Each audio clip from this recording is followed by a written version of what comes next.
Alice Lekalakala werk haar lewe lank met gestremdes. 2 jaar gelede was sy vasbeslote om af te tree, maar dit sou beteken die toekoms vir talle van haar oudstudente was bleek.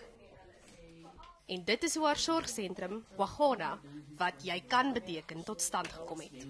Ek is baie lief vir die kinders. En die tweede ding, ek kyk nie vir die geld nie, want tot nou ek kry niks en ek is waar nie, maar ek is bly saam met hulle. Die meeste van die mense na wie sy omsien, is verstandelik gestremd. Die jongste persoon is 16 en die oudste is al diep in die 60's. Lekalakala leer hulle brei en naald en kralewerk doen en hulle handewerk word dan in 'n winkel in Pretoria verkoop. Lekalakala het ook 'n vrywilliger onderwyseres gekry wat 3 keer per week basiese wiskunde en taalvaardighede by die sentrum aanbied.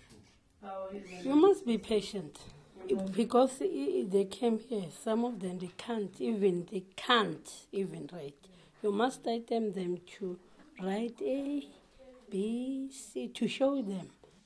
Elke persoon betaal Lekalakala R150 per maand, maar ook net as hulle dit kan bekostig. Van dese maand kon net helfte van die mense die bedrag maak. En steeds bly Lekalakala se deur vir almal oop. Daai bietjie wat ek kry vir hulle, as dit klaar dan vat ek my kos by die huis.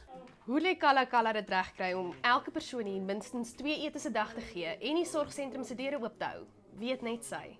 En boonop is dit nie net sommer brood en konfyt nie. Dis lekker kos. Lekalakala sê om haar oudstudente te sien lag, maak elke dag se stryd om liggaam en siel aan mekaar te hou die moeite werd.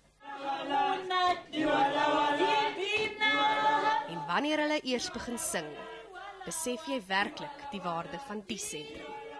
Carla Kutsie, Eunice in Soshanguve.